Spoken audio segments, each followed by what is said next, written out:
Hello everyone, কেমন আছো তোমরা সবাই? আশা করি তোমরা প্রত্যেকে ভীষণ ভালো আছো। আর আমিও কিন্তু বেশ ভালো আছি। সকাল এখন 7টার মতো বাজে। আমি আর দেবারঘ দুজনে মিলে রেডি হয়ে নিয়েছি, যাব একটু দক্ষিণেশ্বর মায়ের মন্দিরে পুজো দিতে। আর সাথে আমাদের নতুন গাড়িটার আজকে ডেলিভারি দেবে, তো গাড়িটারও পুজো করিয়ে নিয়ে আসবো দক্ষিণেশ্বর থেকে। আর আজকে না মানে ওখান থেকে বাড়ি আসবো না, হয়তো এখনও ঠিক করিনি, হয়তো ওই বাড়িতে যাব। তো তার জন্য মাছগুলোকে একটু ভালোভাবে খাবার টাবার দিয়ে নিলাম। আর সাথে আমাদের গপুকেও নিয়ে যাব, কারণ কালকে হচ্ছে জন্মাষ্টমী, তো গপুকে গঙ্গা স্নান করাবো তার জন্য। তো দেখতে দেখতে কিন্তু আমরা দক্ষিণেশ্বর মন্দিরেও চলে এসেছি। গাড়িটা ডেলিভারি নেওয়ার সময় এত পরিমাণে বৃষ্টি হচ্ছিল, আমি একটাও ক্লিপ নিতে পারিনি। তো যাই হোক, পরে তোমাদেরকে দেখিয়ে দিচ্ছি আমরা কী গাড়ি নিয়েছি। তো আজকে ছিল সানডে, আর দক্ষিণেশ্বর মন্দিরে দেখো প্রচণ্ড ভিড়। তো আমরা গাড়িটা নিয়ে ডিরেক্ট ভেতরের পার্কিংটাতে যাচ্ছি, কারণ যেহেতু গাড়িটাকে পুজো করাবো তার জন্য ভেতরের পার্কিংটাতে নিয়ে গেছিলাম গাড়ি। কাল রাত থেকে না প্রচণ্ড পরিমাণে বৃষ্টি হচ্ছিল, কিন্তু এই মুহূর্তে বৃষ্টিটা একটু কমেছে, বেশ ভালো লাগছে এখন। কারণ এখানে নামার পর বৃষ্টি হলে চারিদিক পুরো ছ্যাঁতছ্যাঁতে হয়ে যেত, আর ভালো লাগতো না।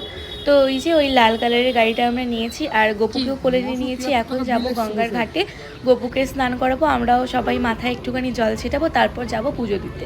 তো গপুকে স্নান টান করিয়ে ডালা নিয়ে আমরা গেছিলাম মন্দিরের ভেতরে। আর মন্দিরের ভেতরে তো ক্যামেরা অ্যালাউ করে না, ফোন টোন আমরা সব ওই দোকানে রেখে গেছিলাম। তো বেরিয়ে এসেছি, পুজো টুজো দিয়ে এখন খুব ভালোভাবে পুজো দিয়েছি। আর দেবারঘ ওদিকে গেছিলো ব্রাহ্মণকে খুঁজতে, তো পাইনি। তো সেই সুযোগে আমরা চলে এসেছিলাম একটুখানি দোকানে গপুর জন্য একটা জন্মাষ্টমী স্পেশাল নতুন জামা নিতে। তো এই যে রেড কালারের জামাটা নিয়ে নিয়েছি গপুর জন্য। তারপর আমরা দুজনে হাঁটতে হাঁটতে আবার সামনের দিকটা যাচ্ছিলাম, যেখানে মানে ব্রাহ্মণগুলো সব থাকে গাড়ি পুজোর জন্য। তো খুঁজে পেয়ে গেছি। তো চলে এসছে ঠাকুরমশাই। এই যে এখন আমাদের গাড়িটা পুজো হচ্ছে, তো তোমরা পুরো ভিডিওটা দেখতে থাকো, আশা করি ভীষণ ভালো লাগবে।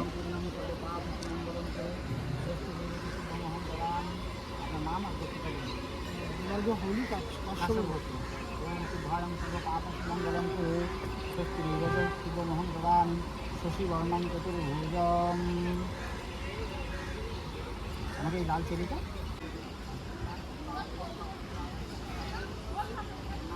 দেবারঘ হাউস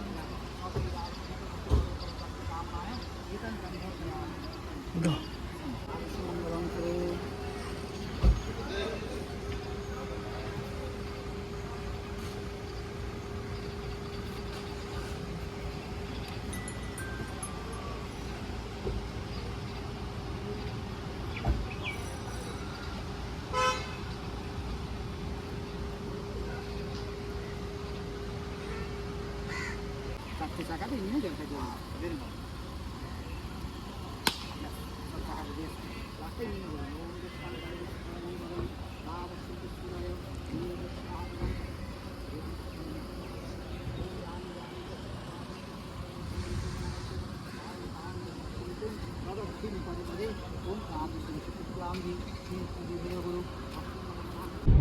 তো আমাদের পুজো করা হয়ে গিয়েছে, আমরা এখন যাচ্ছি, এখন খাওয়া দাওয়া করবো, তারপর কোথায় যাবো ভাববো। আমার যাবো শ্বশুর বাড়ি।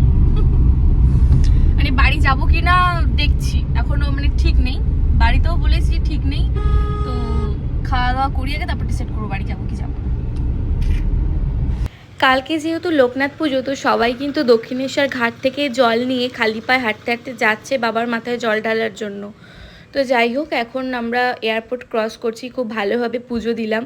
আর তারপরেই দেখো আমার সাথে ভীষণ একটা বাজে ইনসিডেন্ট হয়ে গেছে। আবার এই জুতোর ফিতেটা হঠাৎ করে উঠে এসছে। মানে আমি দক্ষিণেশ্বরে যখন হাঁটছিলাম তখন কিছু হয়নি, গাড়িতে বসে আছি, আর হঠাৎ করে ছিঁড়ে গেল। তো দেবারও গেছিলো আশেপাশে জুতোর দোকান দেখতে, বাট একটাও খোলা ছিল না, সব দোকান বন্ধ। তো আনফর্চুনেটলি আমাকে ওইভাবেই রেস্টুরেন্টে ঢুকতে হলো। মানে বেশি প্রবলেম হয়নি, সামনেই গাড়িটা লাগানো ছিল, একটুখানি জাস্ট ভেতরে ঢুকতে হয়েছে। তো খাবার অর্ডার দিয়ে বসেছিলাম, আর প্রচণ্ড খিদে পেয়ে গেছে, মানে সকাল থেকে তো কিছুই খাওয়া হয়নি তার জন্য। তো চলে এসেছিলাম কষে কষাতে, আমাদের ফেভারিট, দুজনেরই ফেভারিট একটা রেস্টুরেন্ট। তো দুজনে চিকেন থালি অর্ডার করেছিলাম দুটো, আর এখানকার রান্নাবান্না আমার বেশ ভালো লাগে, টেস্টটাই দারুণ। তো আমরা বেশিরভাগ কস্তুরি আর কষে কষাই দুটোতেই আসি।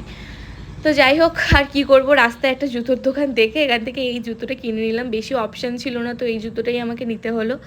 তো এখন খাওয়া দাওয়ার পর ডিসাইড করলাম যে ওই বাড়িতে যাব। তো ওই বাড়িতে যাওয়ার আগে দেওয়ারঘর মানে চুল দাড়ি কিছুই কাটা ছিল না, তো তার জন্য হাবিবসে চলে এসেছিলাম। এটা হচ্ছে বসিরহাট কলেজের পাশে যে হাবিবসটা, ওখানটায়। তো ওখান থেকে ও তো চুলদারি কেটে নিল। ওর হাবিসতে আসলে তো জানো ওরা প্রায় 1 ঘন্টা লাগিয়ে দেয়, হেয়ার ওয়াশ করবে, ড্রাই করবে, তারপর কাটিং করবে। তো 1 ঘন্টা আমি বসেছিলাম। তারপর চলে এসেছিলাম টেস্ট অ্যান্ড বাইটে বনুর জন্য কিছু পেস্ট্রি নিতে। তো এখান থেকে 4টে পেস্ট্রি নিলাম। তারপর দেখলাম যে ডোনাট রয়েছে, তো ডোনাট বনুর ভীষণ ফেভারিট। তো এখান থেকে একটা ডোনাট আর একটা চিকেন কাটলেট নিয়ে নিলাম। কাটলেটটা গরম করে দাও।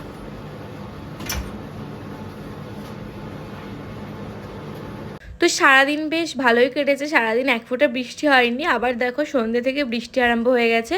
এখন আমরা বসিরহাটের মার্কেটের ভেতর দিয়ে যাচ্ছি, আর দেখতে দেখতে কিন্তু বাড়িতেও চলে এসেছি। তো বাড়িতে আসার সাথে সাথে মা এখানে চা বানিয়েছিল, আর মারা তো কেউই জানতো না যে আমরা আসবো, মানে কাউকে বলিনি আমরা আসবো, মানে হুট করে চলে এসেছি। তো সবাই সারপ্রাইজ ছিল। তো এখন আমরা বসে চা খাচ্ছি সবাই মিলে।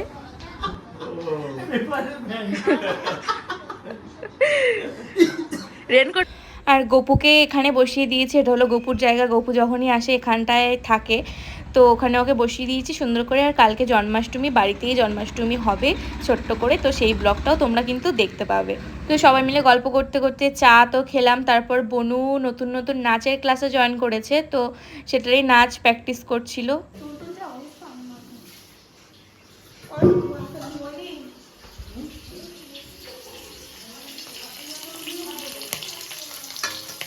তো এখন ডিনারের টাইম হয়ে গেছে, আমি একটুখানি দোল খাচ্ছিলাম আর মা ওদিকে ডিনার রেডি করছিল।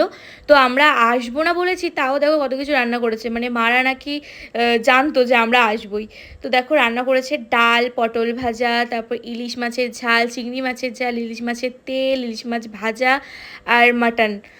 তো সেগুলো দিয়েই আমরা এখন ডিনার করছি। তো আজকের ভিডিওটা এইটুকুই। ডিনার করে এখন শুয়ে পড়বো, প্রচণ্ড টায়ার্ড। দেখা হচ্ছে নেক্সট ব্লগে জন্মাষ্টমীর একটা ব্লগ নিয়ে। টাটা।